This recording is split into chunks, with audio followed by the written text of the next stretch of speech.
Continuação do estudo A Vinda do Messias, parte 5. Mateus 24. Jesus saiu do pátio do templo e, quando já estava indo embora, os seus discípulos chegaram perto dele e chamaram a sua atenção para os edifícios do templo. Então ele disse: "Vocês estão vendo tudo isso? Pois eu afirmo a vocês que isto é verdade. Aqui não ficará uma pedra em cima da outra. Tudo será destruído." Jesus estava sentado no Monte das Oliveiras. Então os discípulos chegaram perto dele e lhe perguntaram: "Conte para nós quando é que isso vai acontecer. Que sinal haverá para mostrar que chegou o tempo do Senhor voltar e de tudo acabar?"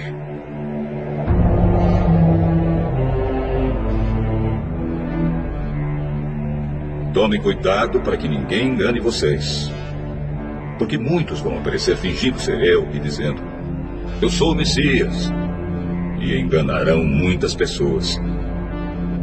Não tenham medo quando ouvirem um barulho de batalhas ou notícias de guerras. Tudo isso vai acontecer, mas ainda não será o fim. Uma nação vai guerrear contra outra, e um país atacará outro. Em vários lugares haverá falta de alimentos e tremores de terra. Essas coisas serão como as primeiras dores de parto. Depois, vocês serão presos e entregues para serem maltratados, e vocês serão mortos. Todos vão odiar vocês por serem meus seguidores. Nessa época, muitos vão abandonar a sua fé e vão trair e odiar uns aos outros.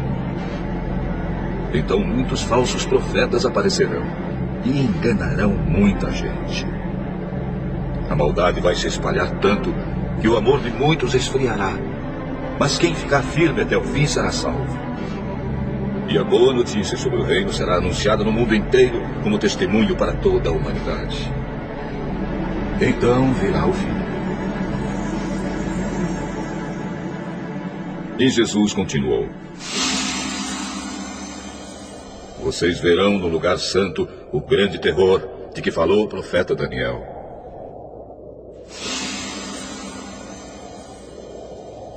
Então, os que estiverem na região da Judéia, que fujam para os montes.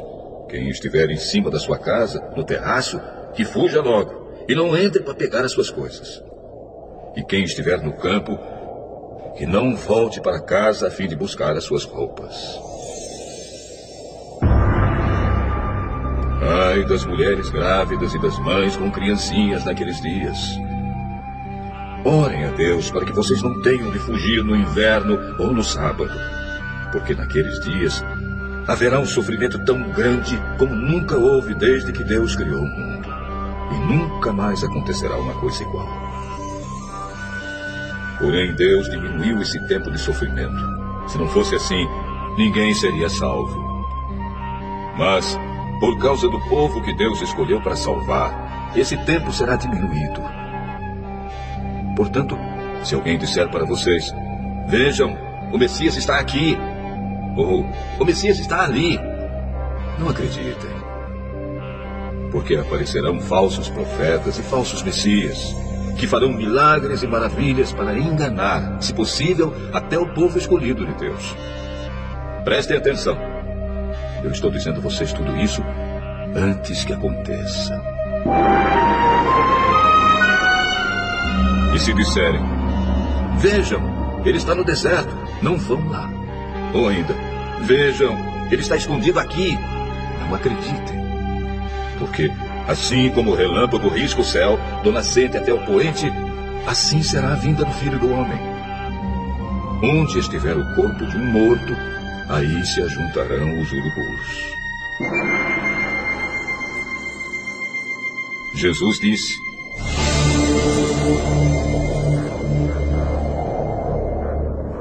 "Depois daqueles dias de sofrimento, o sol ficará escuro e a lua não brilhará mais. As estrelas cairão do céu e os poderes do espaço serão abalados. Então o sinal do Filho do Homem aparecerá no céu. Todos os povos da terra irão chorar e verão o Filho do Homem descendo nas nuvens, com poder e grande glória. A grande trombeta tocará, e ele mandará os seus anjos para os 4 cantos da terra. Os anjos reunirão os escolhidos de Deus de um lado do mundo até o outro. Jesus disse ainda: aprendam a lição que a figueira ensina. Quando seus ramos ficam verdes e as folhas começam a brotar, vocês sabem que está chegando o verão. Assim também, quando virem acontecer essas coisas, fiquem sabendo que o tempo está perto, pronto para começar. Eu afirmo a vocês que isto é verdade. Essas coisas vão acontecer antes de morrerem todos os que agora estão vivos. O céu e a terra desaparecerão, mas as minhas palavras ficarão para sempre.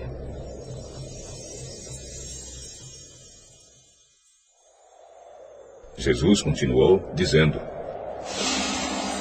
mas ninguém sabe nem o dia, nem a hora em que tudo isso vai acontecer. Nem os anjos do céu, nem o Filho, mas somente o Pai. Bom, vamos começar agora a análise de Mateus capítulo 24. É um capítulo longo.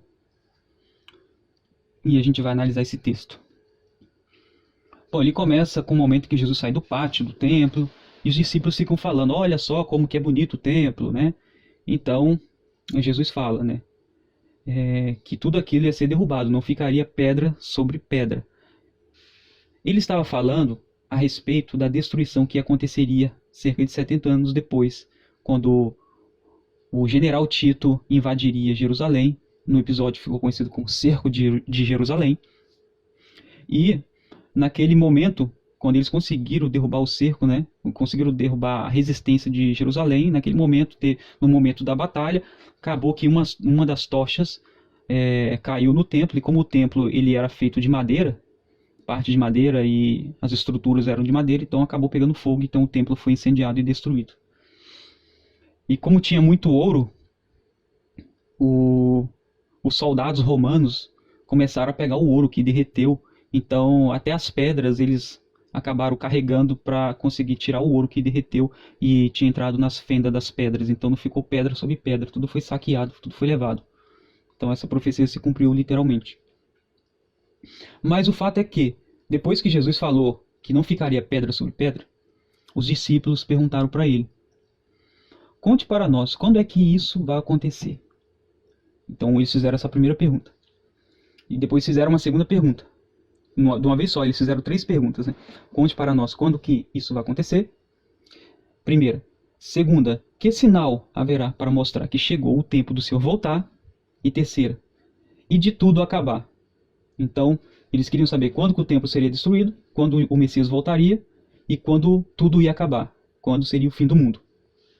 Em outras passagens, está escrito o final dos tempos, né? Tudo acabar. Esse trecho aqui, no grego, a palavra que está escrita é a palavra aion. Aion no grego significa fim do mundo ou fim dos tempos, ou consumação dos tempos, consumação dos séculos, né? Então, isso faz parte da última pergunta. Então Jesus ele vai responder em linguagem profética. Como sabemos, a linguagem profética não é precisamente linear, literal, nem tampouco cronológica, né? Então Jesus vai responder em profecia. E ele vai responder as 3 perguntas. Para ficar fácil, eu deixei destacado de vermelho a pergunta a respeito do templo e a resposta no período dos discípulos estão em vermelho. E a pergunta que fala a respeito da vinda do Messias e que fala a respeito do fim do mundo eu deixei em azul. Portanto, as respostas em vermelho são referentes à destruição do templo, ou seja, o período daquela geração. E as respostas em azul estão relacionadas à vinda do Messias e o fim dos tempos, o fim do mundo. Então vamos começar a ler as respostas. Jesus respondeu: tomem cuidado para que ninguém engane vocês, porque muitos vão aparecer fingindo ser eu e dizendo: eu sou o Messias, e enganarão muitas pessoas. Bom, essa parte ela está conectada ao futuro, né, que fala a respeito do anticristo, do falso profeta. Então vai ter um falso Messias. Mas a gente poderia dizer que essa mensagem também poderia ser para aquele tempo não exatamente para aquela geração, mas um período logo após a destruição do templo, existe uma revolta, né, que foi a revolta de Bar Kokhba, e apareceu uma pessoa que eles diziam que era o Messias e tal. Então, ao longo do tempo, vários falsos Messias apareceram. Mas o fato é que as profecias dizem que no futuro haverá um falso Messias e um falso profeta. Então, essa resposta está em azul, porque ela refere ao futuro. Continuando. Não tenham medo quando ouvirem um barulho de batalhas ou notícias de guerra. Tudo isso vai acontecer, mas ainda não será o fim. Essa resposta está de vermelho porque ela se trata do tempo em que os discípulos ainda estavam vivos. Ela retrata os momentos que antecedem o cerco de Jerusalém. Naquela época estava tendo vários rumores de batalha, né? E guerras. Uma nação vai guerrear contra a outra, um país atacará o outro. Em vários lugares haverá terremoto, né? Falta de alimentos, tremores de terra, né? Essas coisas serão como as primeiras dores de parto. Depois vocês serão presos e entregues para serem maltratados, e vocês serão mortos. Todos os odiarão por serem meus seguidores. Então isso de fato aconteceu naquela época, né? Naquela época teve terremotos, existem relatos históricos que mostram que teve terremoto naquela época. Haverá falta de alimentos. Naquela época na época se não me engano, do imperador Cláudio, houve uma grande falta de alimentos, né? Naquela época, isso está até relatado no livro de Atos. E continua aqui. Depois vocês serão presos e entregues para serem maltratados. Então, todos os apóstolos foram presos naquela época. E a maioria deles foram mortos, né? Com exceção do apóstolo João, todos os demais lá foram mortos com morte violenta ou crucificados. Bom, agora a gente tem uma segunda parte que continua das respostas de Cristo, mas já está em azul porque ela não se refere mais ao tempo dos apóstolos. Nessa época, muitos vão abandonar sua fé e vão trair e odiar uns aos outros. Então, muitos falsos profetas aparecerão e enganarão muita gente. A maldade vai se espalhar tanto que o amor de muitos esfriará, mas quem ficar firme até o fim será salvo. E a boa notícia sobre o reino será anunciada no mundo inteiro, como testemunho para toda a humanidade, e então virá o fim. Bom, então aqui já está falando do fim dos tempos, né? Observe que a última pergunta era sobre o fim. E Jesus, quando ele responde, ele não deixa a pergunta sobre o fim no final. Ele já joga no meio, logo depois, né, da pergunta, logo depois da resposta a respeito da destruição do templo. Mas vamos continuar aqui. E Jesus continuou. Vocês verão no lugar santo o grande terror, de que falou o profeta Daniel. Bom, isso está escrito lá em Daniel 8 e Daniel 12. Esse grande terror, ou em algumas outras passagens diz a abominação desoladora, é o momento em que o anticristo ele vai se colocar no templo, né, e vai exigir adoração. E nesse momento, os judeus não vão aceitar. E aí vai começar a grande perseguição, porque eles não vão aceitar adorar o anticristo, né? Relendo, então vamos lá, continuar aqui. E Jesus continuou: vocês verão no lugar santo o grande terror de que falou o profeta Daniel. Que o leitor entenda o que isso quer dizer. Então aqui a gente tem a conexão com o que a gente leu no profeta Daniel. Então os que estiverem na região da Judéia, que fujam para os montes. Lembra que a gente leu? Que assim que o grande terror fosse colocado, que assim que a manifestação do anticristo viesse para os judeus, começaria a grande tribulação. E o que o povo de Jerusalém, e o que o povo de Israel deveria fazer assim que o grande terror fosse colocado no templo? Deveria fugir. Fugir para o deserto, fugir para as montanhas, fugir de Jerusalém, ir para longe. Então o povo fugiu, né? Quando isso acontecer, o povo vai fugir. A maioria vai fugir para o deserto.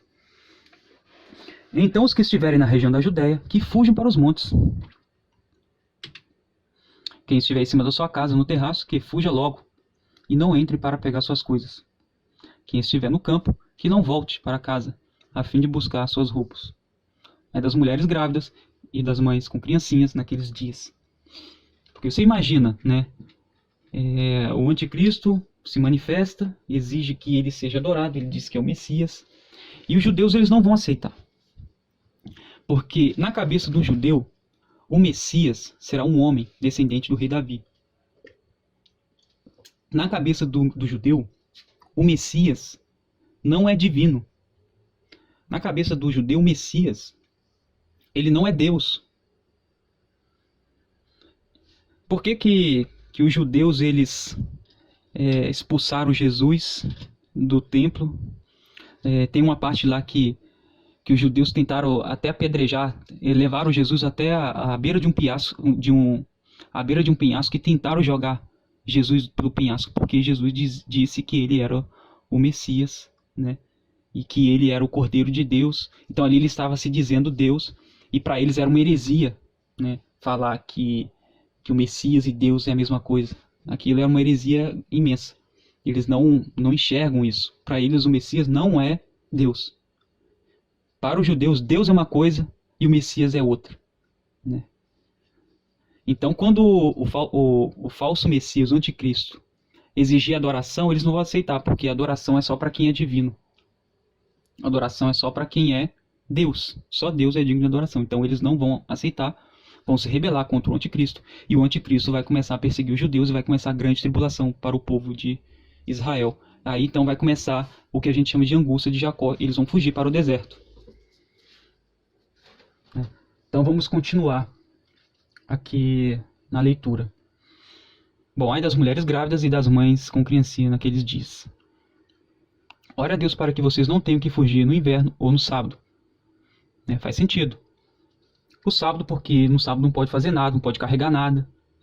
E no inverno, que o inverno lá em Israel é um inverno rigoroso. Em alguns anos chega até a cair neve. Então não é uma época boa para você fugir para o deserto, para onde quer que seja. Não é uma época boa. Porque naqueles dias haverá um sofrimento tão grande como nunca houve, desde que Deus criou o mundo, e nunca mais acontecerá uma coisa igual. Porém, Deus diminuiu esse tempo de sofrimento. Se não fosse assim, ninguém seria salvo. Mas por causa do povo que Deus escolheu para salvar, esse tempo será diminuído. Portanto, se alguém disser para vocês, vejam, o Messias está aqui, ou o Messias está ali, não acreditem. Porque aparecerão falsos profetas e falsos messias. Ok, voltando um pouquinho esse trecho, porém Deus diminuiu esse tempo de sofrimento.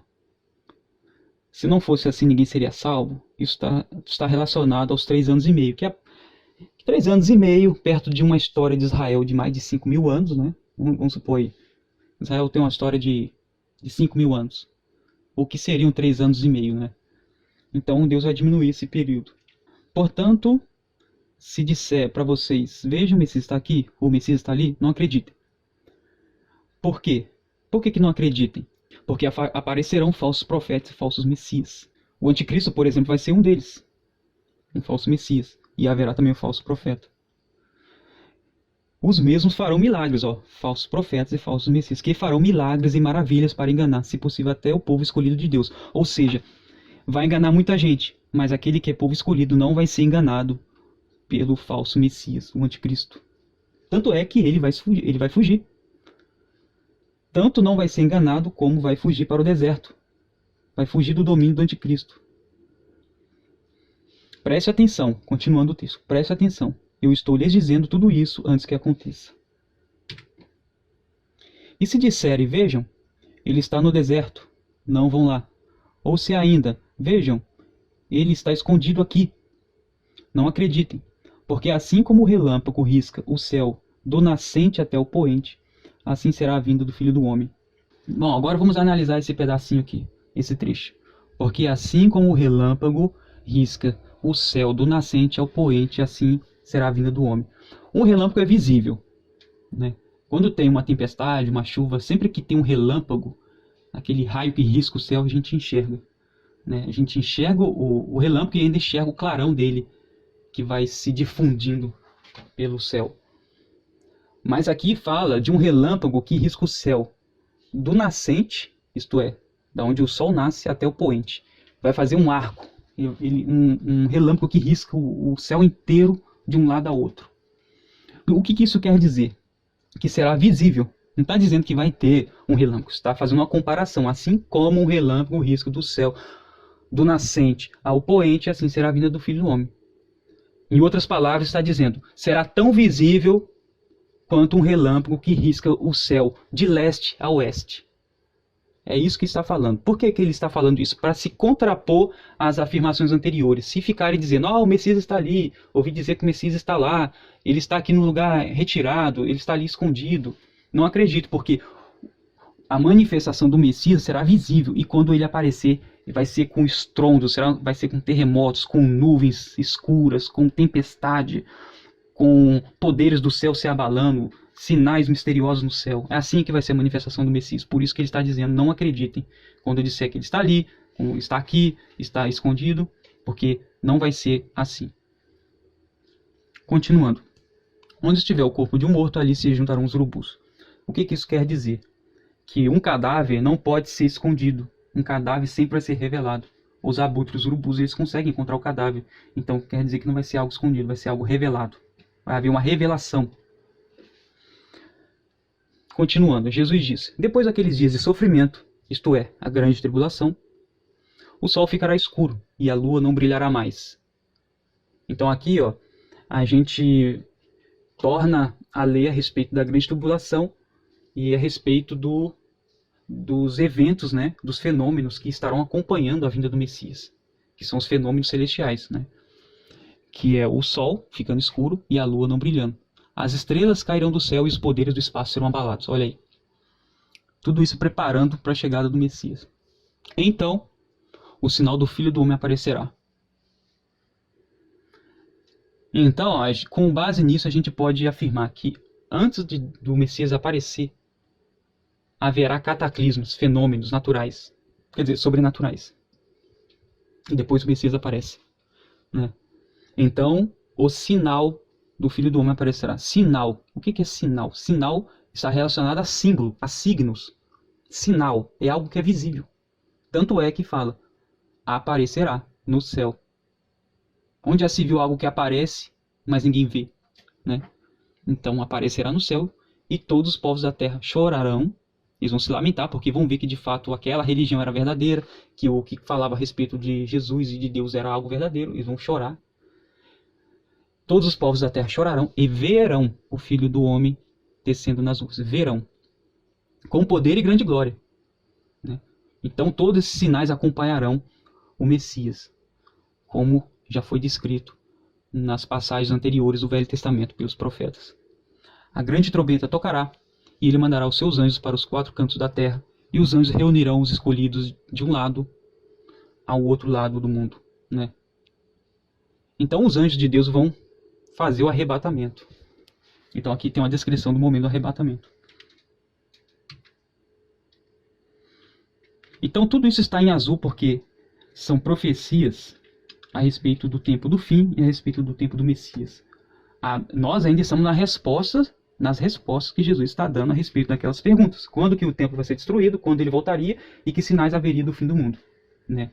Então isso tudo está em azul porque se refere ao fim do mundo, ao futuro. Isso não tem nada a ver com a época da geração dos discípulos, a geração que presenciaram a morte de Cristo e presenciaram a destruição do templo de Jerusalém no ano 70.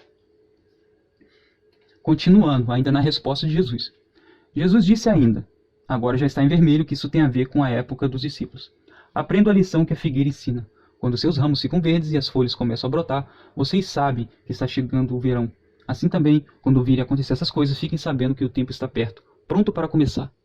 Eu afirmo a vocês que isto é verdade. Essas coisas vão acontecer antes de morrerem todos os que agora estão vivos.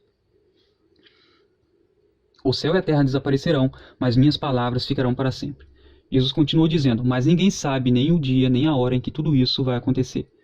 Nem os anjos do céu, nem o Filho, mas somente o Pai. Bom, agora analisando essa frase de Jesus. Eu afirmo a vocês que isto é verdade. Essas coisas vão acontecer antes de morrerem todos os que agora estão vivos. Isso dá a entender que até a vinda do Messias aconteceria antes de morrer todos que estavam vivos naquela época. Que a vinda do Messias viria para aquela geração, né? Se a profecia acabasse aqui, de fato essa seria a mensagem. No entanto, ele continua dizendo, mas ninguém sabe nem o dia nem a hora, né, que tudo isso vai acontecer, nem os anjos do céu, nem o Filho, mas somente o Pai. Ou seja, Aqui em cima, ele diz que tudo vai acontecer naquela época, né? E embaixo, ele diz que ninguém sabe o dia nem a hora. Então a gente tem uma frase que está se contrapondo à outra. Agora, fazendo uma análise sintática dessa frase, né? Dessas duas afirmações, esta última começa com uma conjunção adversativa, que é a palavra mas. Mas é uma conjunção adversativa. Mas, porém, entretanto, né? Então, essa conjunção, ela é sempre usada, a conjunção adversativa sempre é usada para contrapor a ideia anterior, isto é, a ideia de que tudo aconteceria naquela geração. Neste caso, a vinda do Messias será depois, né? Então, fazendo a contraposição daquela afirmação, essas coisas vão acontecer antes que morram todos os que agora estão vivos, a gente tem esse mas. Mas ninguém sabe nem o dia nem a hora em que tudo isso vai acontecer, né? Então essa é a linguagem profética, ela é assim, dessa maneira, de forma proposital para confundir. O que deixa as pessoas confusas é que a gente tem um pronome que é um pronome que engloba tudo, todos os eventos. Vamos até ler em uma outra versão, né? Em verdade vos digo, né? Em verdade vos digo, que não passará essa geração sem que todas essas coisas aconteçam. Essa aqui é a versão Almeida Corrigida Fiel. O pronome todas, ele engloba exatamente tudo. Tudo, todos os eventos vão acontecer sem que passe essa geração, né? Mas esse pronome, todas, nem sempre ele tem o sentido literal dele. Às vezes, o pronome todos ou todas, ele está em uma figura de linguagem, que é o que a gente chama de hipérbole. A hipérbole é a expressão do exagero, é a figura de linguagem classificada como figura de pensamento. E por isso mesmo constitui recurso estilístico capaz de aumentar a expressividade do texto. A hipérbole possui uma particularidade especial, ela é uma figura que torna tudo muito exagerado, além do real. É oposta ao eufemismo que tenta suavizar as mensagens. Para conceituar a hipérbole, podemos dizer, portanto, que é uma forma de expressão exagerada que tem por objetivo de enfatizar a mensagem do texto, né? Então, quando você quer enfatizar uma coisa, você usa uma hipérbole. É igual quando você está com fome e você fala, eu estou com tanta fome que eu vou comer tudo que eu vou encontrar na minha frente. Isso não é verdade. Você está falando a palavra tudo, no sentido literal engloba tudo. Mas no sentido real, não é. No sentido real, ela é uma hipérbole. Hipérbole é uma figura de linguagem. O sentido real o sentido literal da palavra todas é exatamente tudo sem que falte alguma coisa. Mas quando se trata de hipérbole, a palavra todas equivale à maioria, ou grande parte, né? Então, o sentido real desta frase é a seguinte: em verdade vos digo. Em verdade vos digo. Não passará essa geração sem que a maioria dessas coisas aconteçam. Ou poderia ser: eu afirmo que isso é verdade. A maioria dessas coisas vão acontecer antes que morram todos que agora estão vivos. Mas será que isso faz sentido de fato? Será que Jesus estava falando de forma figurada? Ele estava usando uma figura de exagero? Sim. Por quê? Porque toda vez que a gente tem uma hipérbole, né, a gente acaba tendo uma conjunção depois. Quando a gente tem uma hipérbole de afirmação assim, com tanta ênfase, né, a gente acaba tendo uma conjunção adversativa que acaba explicando o texto. Então vamos lá. Aqui a conjunção está nessa parte, que ninguém sabe nem o dia nem a hora, né? Essa conjunção adversativa, no grego, é a palavra de. Essa palavra é uma conjunção adversativa que é usada para sempre contrapor a ideia anterior. No caso, a palavra todos é uma hipérbole.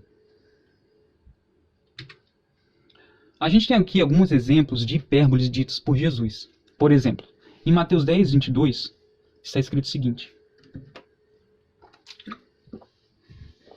e odiado por todos sereis por causa do meu nome, mas aquele que preservar até o fim será salvo.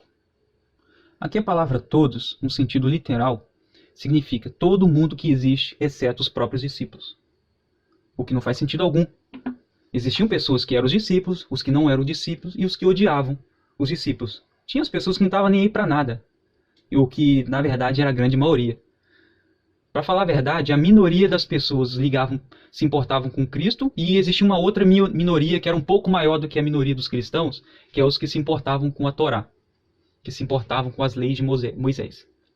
A grande verdade é que a maioria não estava nem aí para nada. Essa que é a grande verdade.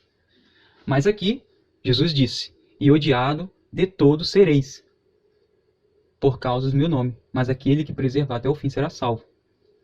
Então o fato é que a linguagem da hipérbole está dizendo todos, que é o sentido figurado. O sentido verdadeiro da mensagem não é esse. O sentido verdadeiro dessa frase é que ele seria odiado por muita gente. A gente poderia substituir por grande parte, muitas pessoas, até mesmo a maioria, vamos lá, até mesmo a maioria, mas todos não, todos é um exagero. Ou seja, aqui o Messias, né? Aqui Jesus ele utilizou a figura de linguagem hipérbole, que é o exagero. Em Mateus 11:11 a gente tem um outro exemplo de hipérbole. Diz o seguinte: eu afirmo a vocês que isso é verdade. De todos os homens que já nasceram, João Batista é o maior. Porém, quem é menor no reino dos céus é maior do que ele. Aqui a gente também tem uma outra hipérbole, né? De todos os homens que já nasceram, João Batista é o maior. Aqui é uma hipérbole. E essa hipérbole ela é destruída logo após, com uma conjunção adversativa. Porém, quem é menor no reino dos céus é maior do que João Batista, é maior do que ele. Bom, então aqui ficou claro que nem sempre quando a gente tem o pronome todos, ele não significa literalmente tudo, sem que falte nada. Às vezes, e principalmente quando está em linguagem profética, ele não tem o sentido literal. Ele tem um sentido metafórico ou sentido figurado no caso de uma hipérbole. Mas também a gente pode encontrar a palavra todos, ou todas, ou todo, ou toda, no sentido literal. Por exemplo, em Mateus 12:18, está escrito: disse Deus, aqui está o meu servo, que escolhi, aquele que amo, que me dá muita alegria ao meu coração. Eu porei nele o meu espírito, e ele anunciará o meu julgamento a todos os povos. Bom, aqui já está falando do Messias, né? Está falando do fim dos tempos e está falando do julgamento que virá para todas as nações. Então aqui a gente pode falar que, de fato, todos têm um sentido literal, porque Deus vai julgar todos os povos, todas as nações. Não haverá um país que ficará isolado do mundo, que vai acontecer tudo aqui no planeta Terra. Pessoas serão condenadas, pessoas serão salvas, mas vai ter um país lá que o pessoal vai estar totalmente desconectado, tanto faz como tanto fez, não existirá essa possibilidade. O julgamento virá para todos, todo mundo saberá. Então, nesse caso, a palavra todos não é uma hipérbole, ela tem um sentido literal. Diferente do que está escrito em Mateus 24, dizendo que tudo aconteceria naquela época, mas a verdade não. Tanto é que a gente tem uma conjunção logo depois, dizendo que ninguém sabe nem o dia nem a hora que tudo isso vai acontecer. Somente o Pai é que sabe. Dessa forma, a gente não pode afirmar que Jesus veio mais ou menos na época do ano, mais ou menos na época do ano 70, quando teve a destruição do templo. Isso é uma tremenda de uma heresia, sem fundamento. Marcos capítulo 13. Jesus estava sentado no Monte das Oliveiras, olhando para o templo, quando Pedro, Tiago, João e André perguntaram a ele em particular: conte para nós, quando é que isto vai acontecer? Que sinal haverá para mostrar quando é que todas essas coisas vão começar? Então Jesus começou a ensiná-los: tomem cuidado para que ninguém engane vocês. Porque muitos vão aparecer fingindo ser eu e dizendo: eu sou o Messias. E enganarão muitas pessoas. Não tenham medo quando ouvirem o barulho de batalhas ou notícias de guerras. Tudo isso vai acontecer, mas ainda não será o fim. Uma nação vai guerrear contra outra e um país atacará outro. Em vários lugares haverá tremores de terra e falta de alimentos. Essas coisas serão como as primeiras dores de parto. Vocês precisam ter cuidado, porque serão presos e levados aos tribunais e serão chicoteados nas sinagogas. Por serem meus seguidores, vocês serão levados aos governadores e reis para serem julgados e falarão a eles sobre o Evangelho. Pois, antes de chegar o fim, o Evangelho precisa ser anunciado a todos os povos. Quando prenderem e entregarem vocês às autoridades, não fiquem preocupados antes da hora com o que irão dizer. Quando chegar o momento, digam o que Deus der a vocês para dizer, porque as palavras que disserem não serão de vocês mesmos, mas virão do Espírito Santo. Muitos entregarão seus próprios irmãos para serem mortos, e os pais entregarão os filhos. E os filhos ficarão contra os pais e os matarão. Todos odiarão vocês por serem meus seguidores, mas quem ficar firme até o fim será salvo.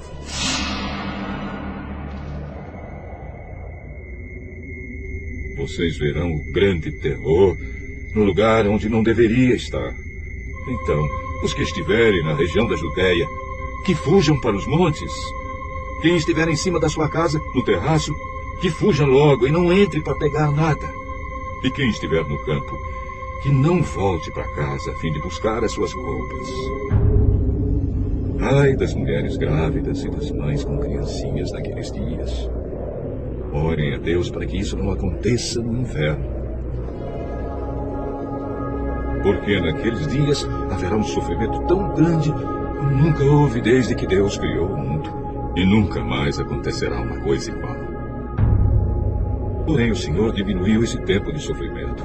Se não fosse assim, ninguém seria salvo. Mas, por causa do povo que Deus escolheu para salvar, esse tempo já foi diminuído. Portanto, se alguém disser para vocês: vejam, o Messias está aqui, ou o Messias está ali, não acreditem, porque aparecerão falsos profetas e falsos messias, que farão milagres e maravilhas para enganar, se possível, até o povo escolhido de Deus. Prestem atenção.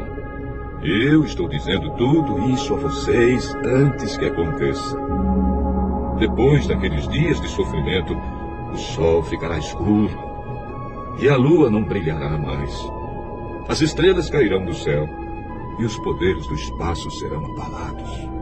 Então o Filho do Homem aparecerá descendo nas nuvens, com grande poder e glória.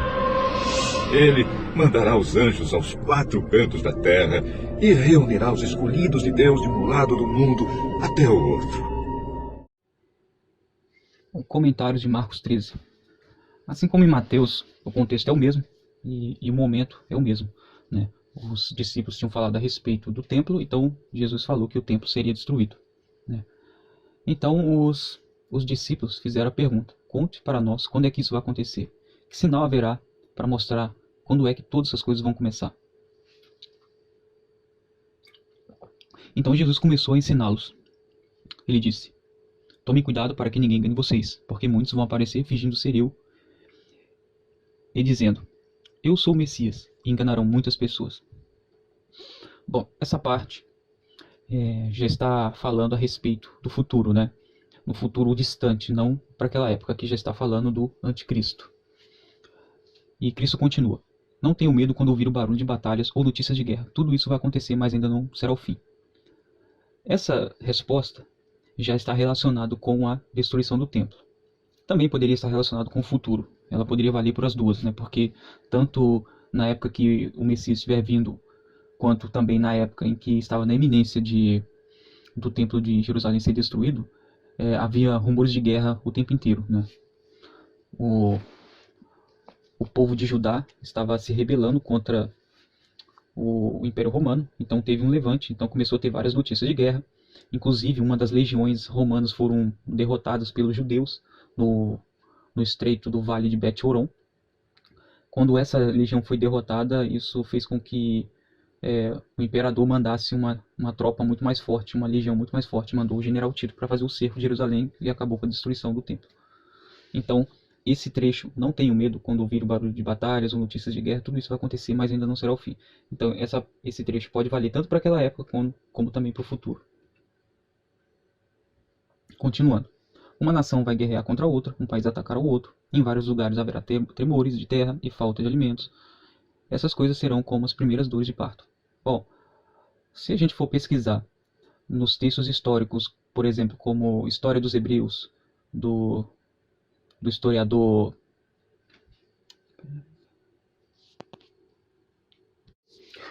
Flávio Joséfos e outras fontes históricas, a gente vai encontrar que naquela época teve uma sequência de terremotos, né, que esses terremotos foram fortes a ponto de ficarem registrados, né. E também teve uma forte seca e uma forte crise de alimentos naquela época, né? Então teve muita falta de alimento e inclusive isso foi profetizado lá em Atos 11 pelo profeta Ágabo de Antioquia, né? Ele profetizou que naquela época haveria uma grande falta de alimentos naquela região. Isso foi na época do imperador Cláudio. E continua. Vocês precisam ter cuidado, porque serão presos, levados aos tribunais e serão chicoteados nas sinagogas, por serem meus seguidores. Vocês serão levados aos governadores e reis para serem julgados, e falarão a eles sobre o Evangelho. Bom, se a gente ler o livro de Atos, a gente vai ver que isso de fato já aconteceu, e aconteceu na época dos apóstolos. Continuando. Pois antes de chegar ao fim, o Evangelho precisa ser anunciado a todos. Bom, agora, esse pedaço já tem uma referência a um futuro distante, né? Que o Evangelho precisa ser anunciado a todos os povos. Isso não aconteceu na época da volta de Cristo, porque naquela época já existia países distantes como a Espanha, como a Índia, a China, né? Esses países já estavam, de certa forma, consolidados, né? Então, o Evangelho naquela época não foi pregado a todos os povos, né? Estava ainda no começo, estava engatinhando, por assim dizer. Então, esse trecho se refere ao futuro e não ao passado, e não ao tempo daquela geração. Continuando. Quando prenderem e entregarem vocês às autoridades, não fiquem preocupados antes da hora, com o que irão dizer. Quando chegar o momento, digam o que Deus lhes der para dizer, porque as palavras que disserem não serão de vocês mesmos, mas irão do Espírito Santo. Bom, isso aconteceu naquela época, na época dos apóstolos, de fato, e se a gente ler o livro de Atos, a gente vai ver o relato que as pessoas ficavam até admirados como os apóstolos falavam com tanta autoridade. Haja vista, eles eram conhecidos daquela região por serem pescadores e pessoas humildes, mas eles falavam com sabedoria logo após a descida do Espírito Santo. Continuando. Muitos entregarão os seus próprios irmãos para serem mortos, e os pais entregarão os filhos, e os filhos ficarão contra os pais. Então tudo isso é naquele período, né, da época dos apóstolos. Então isso já aconteceu. Todos odiarão vocês por serem meus seguidores, mas quem ficar firme até o fim será salvo. E Jesus continuou. Agora, dessa parte em diante, já não se trata mais daquela geração. Tanto é que eu deixei esse trecho em azul, porque esse trecho já fala a respeito de um futuro, né? E a gente vai ver que de fato é isso mesmo. Vamos continuar lendo. E Jesus continuou. Vocês verão o grande terror no lugar onde não deveria estar. Que o leitor entenda o que isso quer dizer. Essa parte, o grande terror, é uma conexão, né, com Mateus 24 e uma conexão com Daniel capítulo 8 e o capítulo 12, que fala, né, do início da grande tribulação. Quando começar, quando o anticristo colocar o grande terror no templo, né, os judeus não vão aceitar e aí vai começar a grande tribulação. Continuando. Então os que estiverem na região da Judéia, que fuja para os montes. Quem estiver em cima da sua casa, no terraço, que fuja logo e não entre para pegar nada. E quem estiver no campo, que não volte para casa, a fim de buscar suas roupas. Ai das mulheres grávidas e das mães com criancinhas naqueles dias.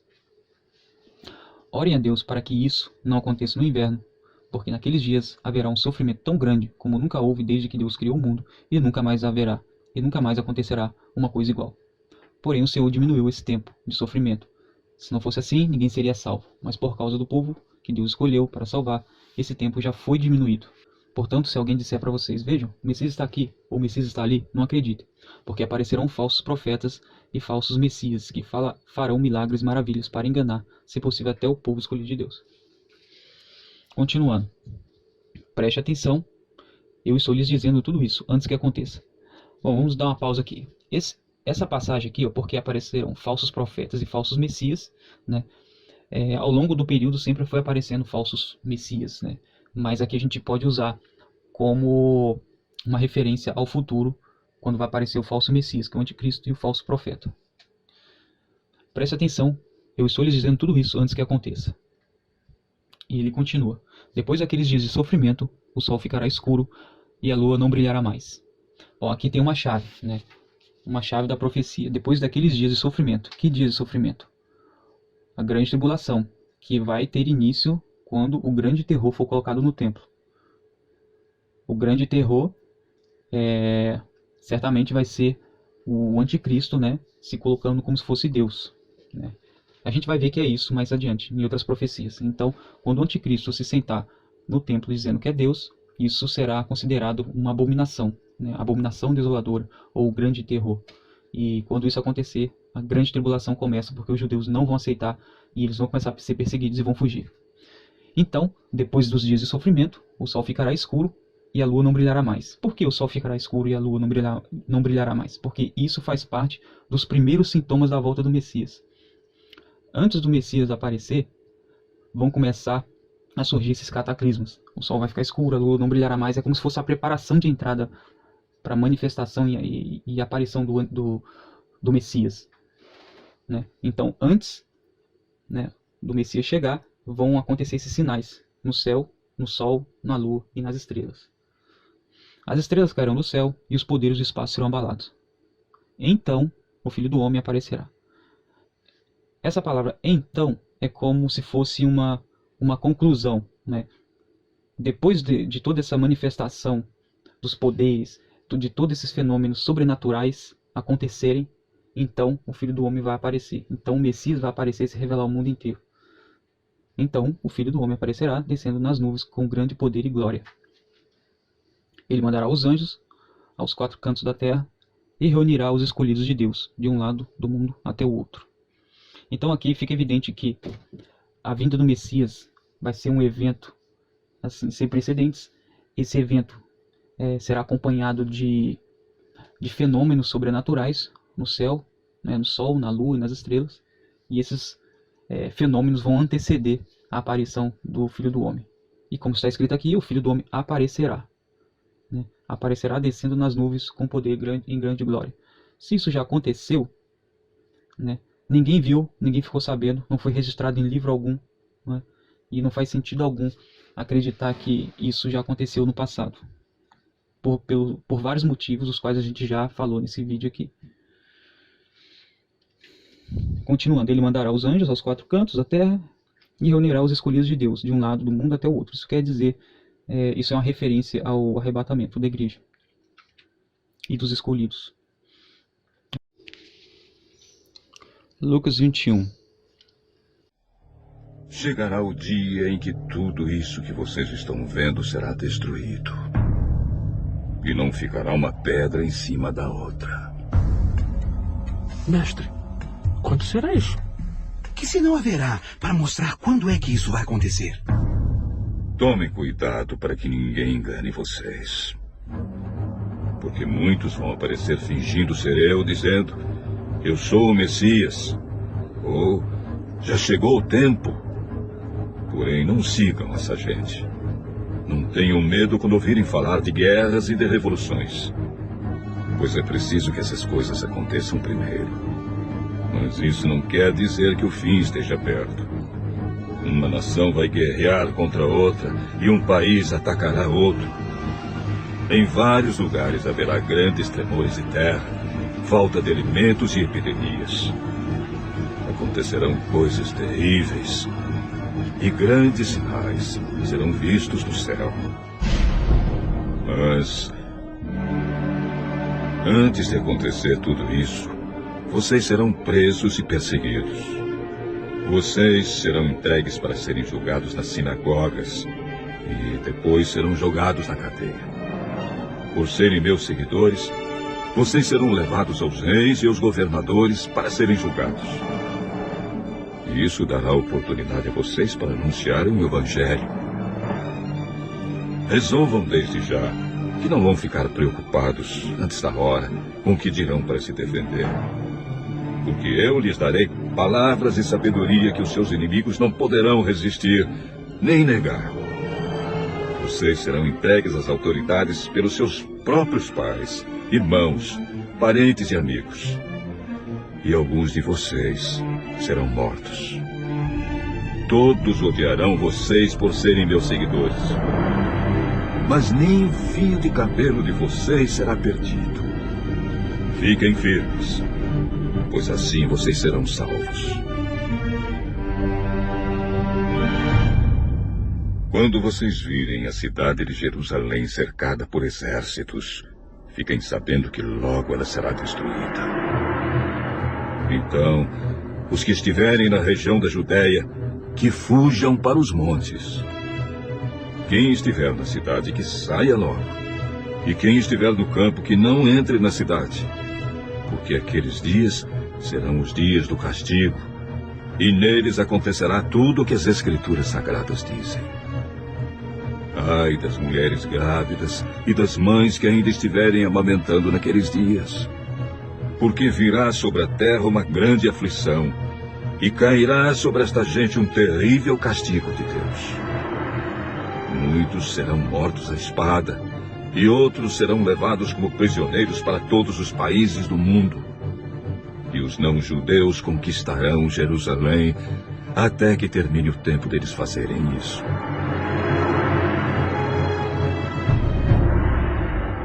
Haverá sinais no sol, na lua e nas estrelas. E na terra, todas as nações ficarão desesperadas, com medo do terrível barulho do mar e das ondas. Em todo o mundo, muitas pessoas desmaiarão de terror ao pensarem no que vai acontecer, pois os poderes do espaço serão abalados.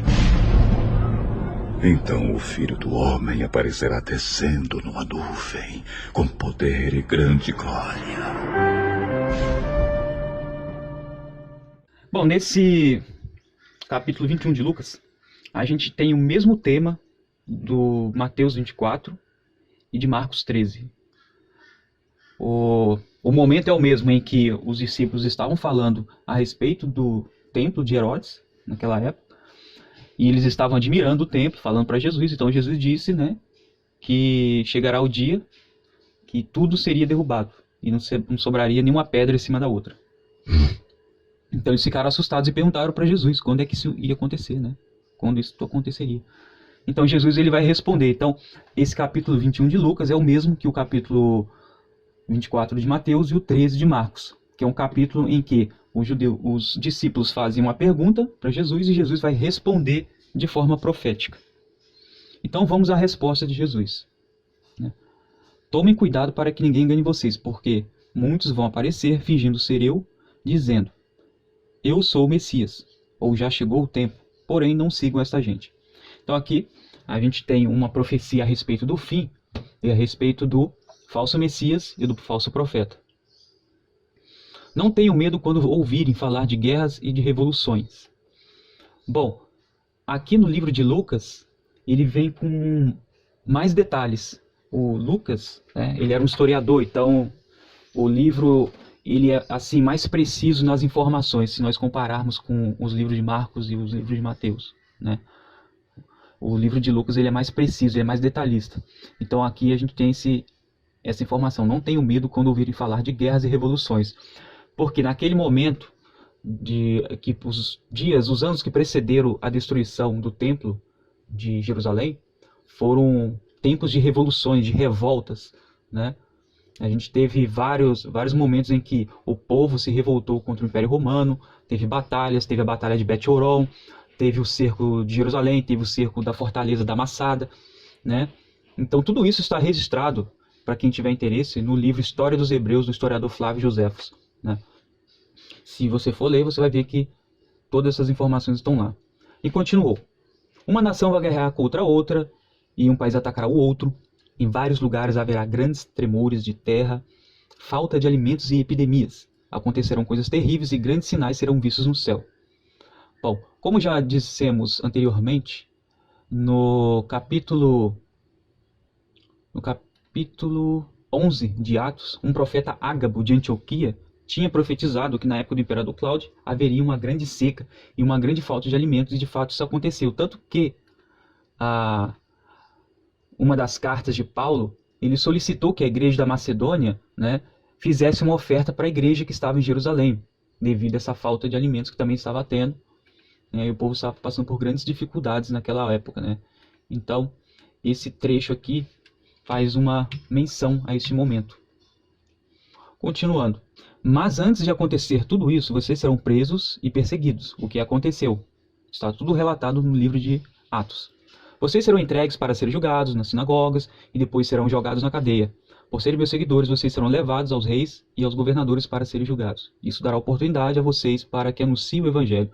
Em diversas situações, os apóstolos foram presos e eles acabavam, né, em suas apologias, em suas argumentações contra a prisão, né, eles acabavam falando do evangelho para as autoridades. E com isso, muitas autoridades acabaram se convertendo naquela época. Resolvam desde já que não vão ficar preocupados antes da hora com o que dirão para se defender. Bom, como vocês podem ver, todo esse trecho aqui da resposta de Cristo está em vermelho. Isso quer dizer que foi no tempo dos apóstolos, foi naquela geração. O que está escrito de azul são referências ao futuro, a um futuro distante daquela geração. Continuando ainda na resposta de Jesus para aquele tempo. Porque eu lhes darei palavras de sabedoria, que os seus inimigos não poderão resistir nem negar. Vocês serão entregues às autoridades pelos seus próprios pais, irmãos, parentes e amigos. E alguns de vocês serão mortos, o que aconteceu de fato. Eles foram entregues às autoridades e a maioria deles foram mortos.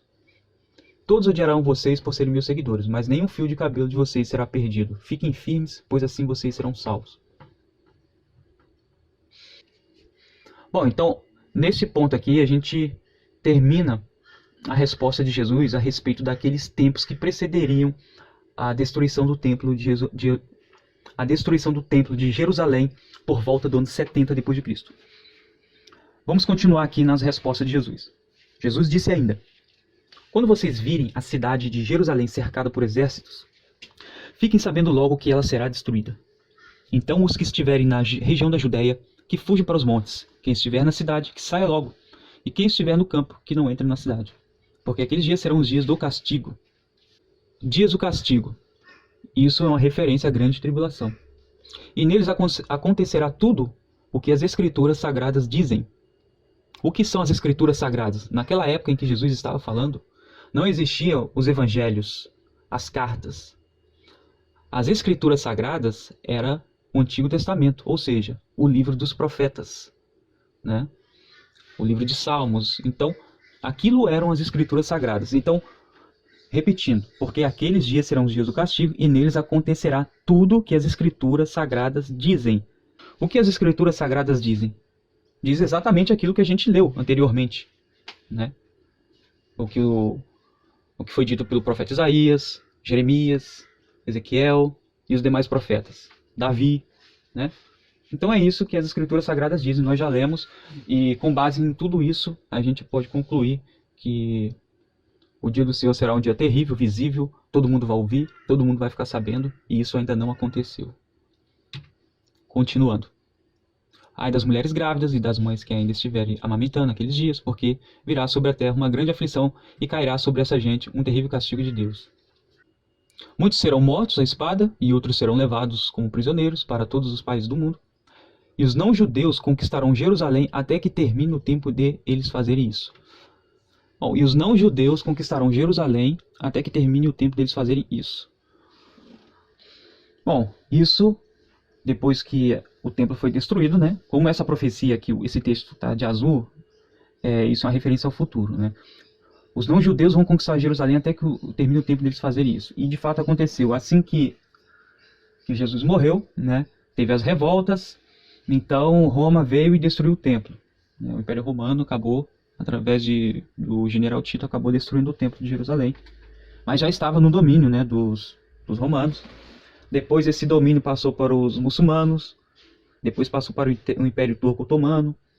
Depois teve o período em que esteve em controle dos ingleses, né? E depois da Segunda Guerra voltou para o controle dos judeus, mas vai chegar um dia que Jerusalém novamente vai ser atacada, como a gente já viu nas escrituras, nas profecias, e o povo de judeu vai fugir para o deserto. Então voltará para o domínio estrangeiro a cidade de Jerusalém. E continuando aqui. Jesus continuou: haverá sinais no sol, na lua e nas estrelas. E na terra todas as nações ficarão desesperadas com medo do terrível barulho do mar e das ondas. Aqui é uma informação literal. E todas as nações ficarão desesperadas com medo do terrível barulho do mar e das ondas. Isso significa o quê? Isso significa um grande cataclisma global.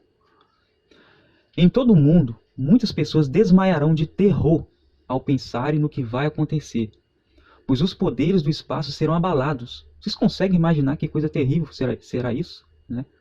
Em todo o mundo, muitas pessoas desmaiarão de terror ao pensarem no que vai acontecer, pois os poderes do espaço serão abalados.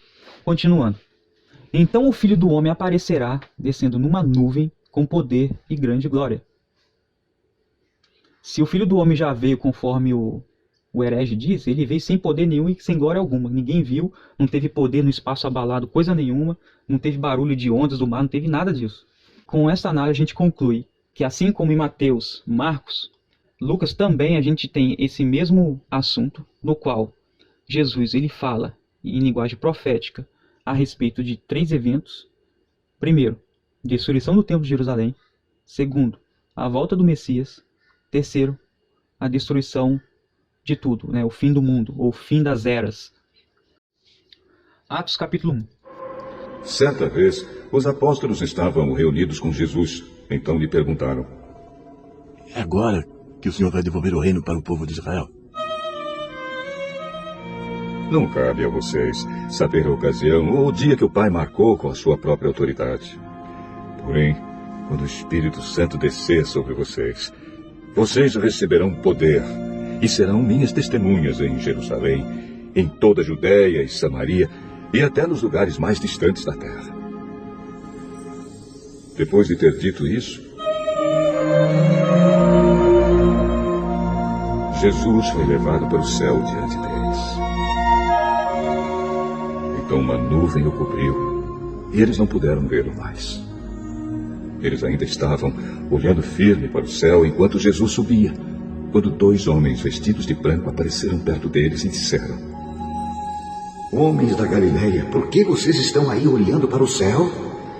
Esse Jesus que estava com vocês e que foi levado para o céu voltará do mesmo modo que vocês ouviram subir. Bom, então a análise desse texto é que os últimos momentos de Jesus, né, com os apóstolos, né, e Jesus começou a subir, e quando ele estava subindo, os anjos disseram: o mesmo Jesus que vocês viram voltará do mesmo modo que vocês o viram subir. Então, ele voltará de forma visível. Além de Mateus 24, Marcos 13 e Lucas 21, ele tem usado outros textos para afirmar que o dia do Senhor já veio, que Jesus já veio como Messias. Então ele tem usado esse texto em Mateus 16, 28, que é um texto que Jesus estava conversando com os discípulos, e ele passa uma informação muito interessante. Vamos ler o que diz em Mateus 16, 28. Eu afirmo a vocês que isto é verdade. Estão aqui algumas pessoas que não morrerão antes de verem o Filho do Homem vir como rei. Então nesse texto Jesus fala que entre aqueles que estavam escutando-o, havia alguns deles que não morreriam antes de ver o Filho do Homem vir como rei. Vamos analisar então esse cenário. Jesus ele tinha um grupo de seguidores, que não era pequeno, era um grupo grande, tá? Mas não representava todo Israel. Se for comparar todos os moradores de Israel, de Jerusalém, daquela região, o grupo que seguia Jesus não era a maioria. Então, não era todo Israel. Então, esse texto não estava dizendo que todo Israel veria esse fato. Então, existiam os seguidores de Jesus. Entre os seguidores de Jesus, existia um grupo menor, que eram os discípulos. E entre os discípulos, existia um grupo menor ainda, que eram os apóstolos. Então, Jesus está falando que, dentre aqueles que estavam ouvindo, alguns veriam o Filho do Homem, né? Veriam o Filho do Homem vir como rei. Alguns. Isso quer dizer o quê? A palavra alguns denota poucos. Tá? Então ele estava dizendo que eles veriam o Filho do Homem vir como rei antes de morrer. Então a informação que a gente tem é esta, que algumas pessoas, poucas pessoas ali iam ver o Filho do Homem vir como rei. Então a gente está lendo o capítulo 16 de Mateus. O final do capítulo. A continuação desses fatos se dá no capítulo 17, logo a seguir. Vale a pena lembrar que quando este livro foi escrito, ele não foi escrito com versículos de maneira isolada, como cartas de baralho, cartas de tarô. Não, foi um texto completo, um texto inteiro. Mas, mais tarde, muitos anos depois, centenas de anos depois, é que foram feitas essa divisão de capítulos e, posteriormente, versículos. Okay? Então, a sequência dessa afirmação, ela se dá no capítulo 17. Né? Então, a sequência do final de 16, do capítulo 16, é o início do capítulo 17. Então, vamos ler o que acontece no início do capítulo 17 de Mateus. Mais precisamente, do versículo 1 ao 3. Ok? 6 dias depois, Jesus foi para um monte alto, levando consigo somente Pedro e os irmãos Tiago e João. Ali, eles viram a aparência de Jesus mudar. O seu rosto ficou brilhante como o sol, e as suas roupas ficaram brancas como a luz. E os 3 discípulos viram Moisés e Elias conversando com Jesus. Opa, aqui tem uma informação interessante, né? Começa assim, 6 dias depois. 6 dias depois do quê? Depois daquela afirmação que Jesus tinha dado aos discípulos. Que um pequeno grupo, né, menor ainda que os apóstolos, veria o Filho do Homem vir como rei. Né?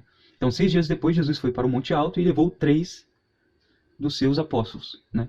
Pedro, Tiago e João. Aí, aqui já está a explicação.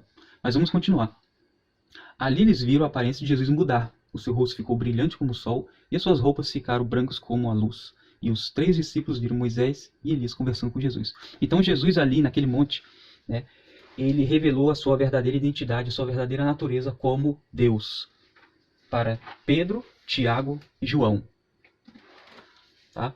Então, Pedro, Tiago e João posteriormente se tornaram os mais influentes apóstolos da igreja, né? Eram vistos como os líderes da igreja na época, assim que Jesus morreu. Então aqui a gente já tem a explicação, né, de Mateus 16, versículo 28. Tá? Que aqui eles veriam a manifestação do Filho do Homem. Mas aqui Jesus não estava falando a respeito da vinda dele como Messias. Aqui o assunto é outro. Se a gente ficar pegando o texto sem contexto, é nisso que dá. As pessoas começam a entender coisas erradas. Tá? Então Mateus, ele era uma terceira pessoa. Ele não foi testemunha. Ele não estava lá no evento. Quem estava lá era Jesus, Pedro, Tiago, João, Moisés e Elias. Né? Então a informação que ele deu foi apenas o relato do fato. Né? Ele só relatou. Ele não especificou, ele não detalhou como foi que tudo aconteceu com mais detalhes. Ele simplesmente relatou aqui daquilo que ele ouviu de uma das pessoas que estavam lá. Ou ele ouviu isso a respeito desse evento por Pedro, Tiago ou João, ou o próprio Cristo contou para ele. Né? Ou ainda, ele recebeu essa informação a respeito de uma terceira pessoa. Né? Pedro, Tiago, João ou Cristo contou isso para uma pessoa e essa pessoa contou para Mateus, que relatou no livro. Mais adiante temos um relato mais preciso de uma das pessoas que estavam no local, no exato momento, uma das testemunhas, que era Pedro, um dos 3 apóstolos que estavam lá no momento. Então Pedro, ele relatou isso na segunda carta de Pedro, no capítulo 1, do versículo 16 ao 18. Vamos ler. Nós não estávamos contando coisas inventadas quando anunciamos a vocês a vinda poderosa do nosso Senhor Jesus Cristo, pois com os nossos próprios olhos nós vimos a sua grandeza. Nós estávamos lá quando Deus o Pai lhe deu honra e glória. Ele ouviu a voz da suprema glória dizer: "Este é o meu filho querido, que me dá muita alegria." Nós mesmos ouvimos essa voz que veio do céu quando estávamos com o Senhor Jesus no Monte Sagrado. Então, analisando esse texto, percebemos aqui que Pedro ele traz alguns detalhes a mais. Né? Pedro diz que isso foi a vinda. Né? Nós não estávamos contando coisas inventadas quando anunciamos vocês a vinda poderosa do nosso Senhor Jesus Cristo. A vinda poderosa do nosso Senhor Jesus Cristo. que foi o que Jesus disse: alguns de vocês vão ver o Filho do Homem vir como rei. Aqui, este evento não se tratava da vinda de Jesus como Messias, mas sim, né, da revelação de Jesus como Deus, como divino, né? Ele revelou sua verdadeira natureza. Nós estávamos lá quando Deus o Pai deu-lhe honra e glória. Ele ouviu a voz da suprema glória dizer: "Esse é o meu filho querido que me dá muita alegria." Essa informação é uma informação interessante, né? É uma informação que fala a respeito da glória, do poder de Jesus. Essa informação testifica a verdadeira natureza de Jesus como divino. Nós mesmos ouvimos essa voz que veio do céu quando estávamos com o Senhor Jesus no Monte Sagrado. Que monte? Aquele monte que está escrito em Mateus capítulo 17. 6 dias depois, Jesus foi para o monte. 6 dias depois o quê? Depois de ele ter afirmado: "Eu afirmo a vocês que isso é verdade. Estão aqui algumas pessoas que não morrerão antes de ver o Filho do Homem vir como rei." Então aqui já está explicado esse evento, né, a respeito do Monte da Transfiguração, que não se tratava a respeito da vinda de Jesus como Messias, mas sim da revelação da natureza de Jesus aos homens. Nesse caso, Pedro, Tiago e João. Bom, mais uma vez então refutamos e provamos que a teoria preterista está equivocada.